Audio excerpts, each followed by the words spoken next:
fighter, known to the RAF as the tin opener. And as you'll see, it's not a bad name either.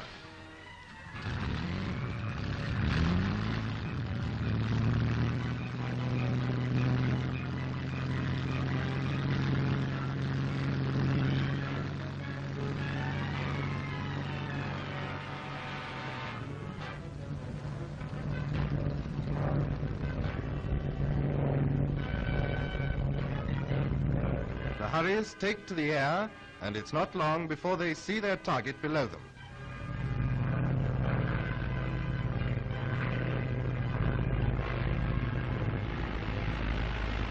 They now peel off and quickly take up battle formation, diving over the heads of our advancing troops.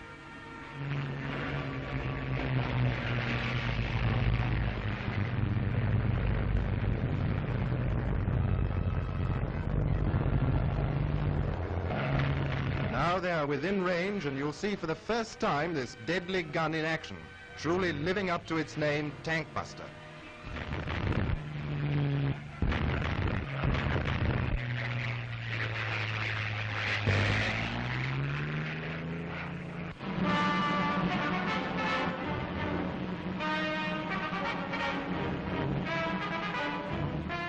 During the Easter holidays, some 700 Allied troops were entertained by Nahas Pasha, Prime Minister of Egypt. On Easter Sunday, he came personally to see his guests, men from the British Empire, America, and fighting France, and women of the services too. He wished them a happy day and an early victory.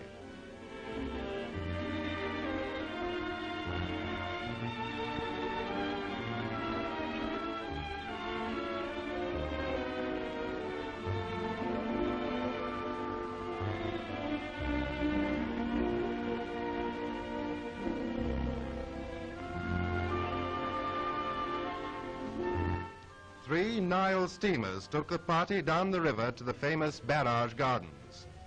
To many who had just returned from the desert wastes of Libya, this calm and peaceful river must have seemed far removed from war.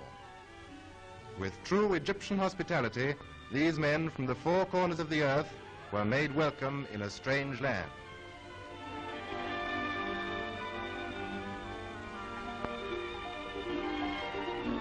Spring was in the air, and the trees were in full flower, and the air noisy with the chatter of myriads of egrets which were nesting in the treetops like living blossoms. On the lawns of these lovely gardens, a concert party entertained the troops, and didn't they enjoy it?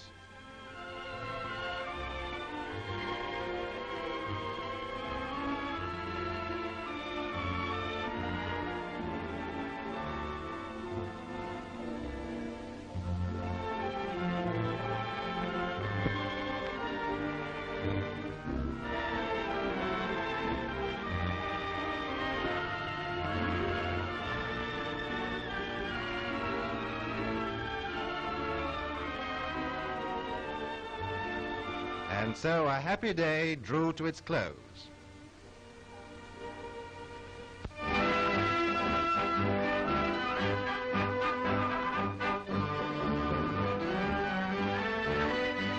Here we see some of the work carried out by the unseen army behind the battlefront. In this case, it is the fair sex who are doing the job, and I'm going to ask one of them to tell you about it. There are thousands of women employed in the Middle East, RAF workshops, doing their share for the war effort. These girls, comprising 15 nationalities, are repairing electrical equipment. 9 months ago, these burnt-out generators and self-starters were junk for the scrap heap, but their deft fingers soon repaired them and got them into working order once more. Thus, thousands of trucks, which would have been laid up for these vital parts, are put back into service again. A few months ago, these Middle East girls knew nothing of this work. British experts taught them, and they have saved the army thousands of pounds and given speedy, efficient service. The army, with its countless petrol engines, needs gaskets by the thousand. It was found difficult to supply all these demands from abroad, so this Middle East workshop set about meeting the requirements. A small army of Egyptians, women as well as men, were enlisted and trained. Every picture tells the story of how the skilled fingers of these people are doing a job that in peacetime would have been done by complicated machinery. The material used is thin sheet copper with asbestos sandwiched in between. In this display you see gaskets for all types of cars. Here's another specialized job at which the girls have become proficient, keeping the eyes of the army in good repair. Thousands of pairs of damaged binoculars were once put out of commission because there were no replacements. Today women are employed in the highly technical job of grinding lenses and making prisms. Really delicate work.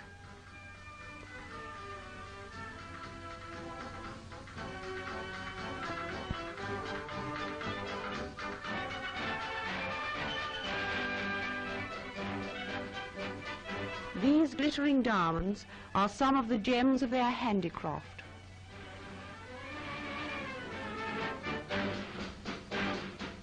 Good luck to the women of the Middle East playing their part in the fight for freedom.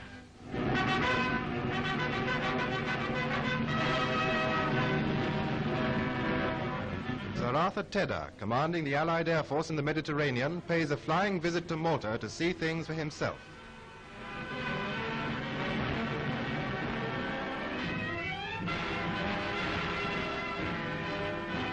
He meets Lord Gort, governor of the island, who shows him how the gallant Maltese are carrying on today.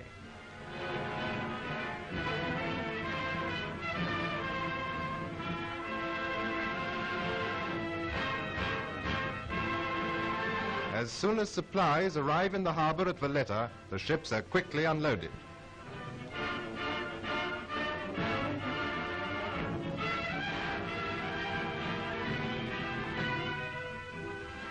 The country folk continue to go quietly about their work in the fields, perhaps thinking of those days when the Axis tried in vain to break their will, or how against enormous odds their brave people withstood week after week, month after month, the greatest concentrated aerial onslaught in history.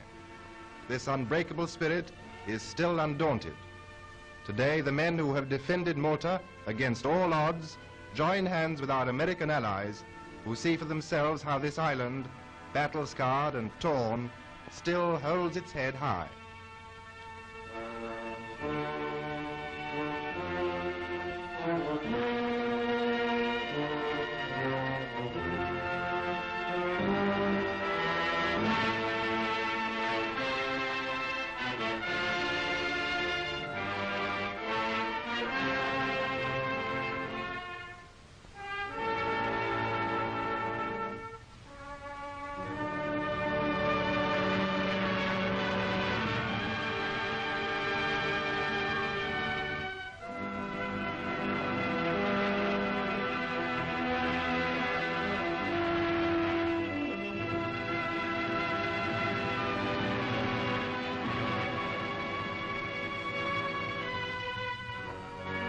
To celebrate its 25th anniversary, the RAF gave a display of its own.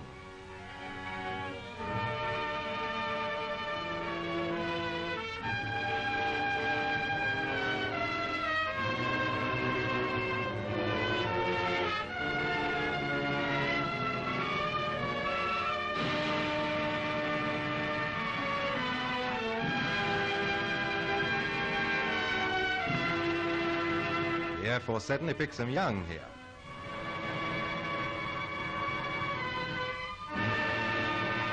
Incidentally, it was a Spitfire such as this which brought down the 1000th Axis plane.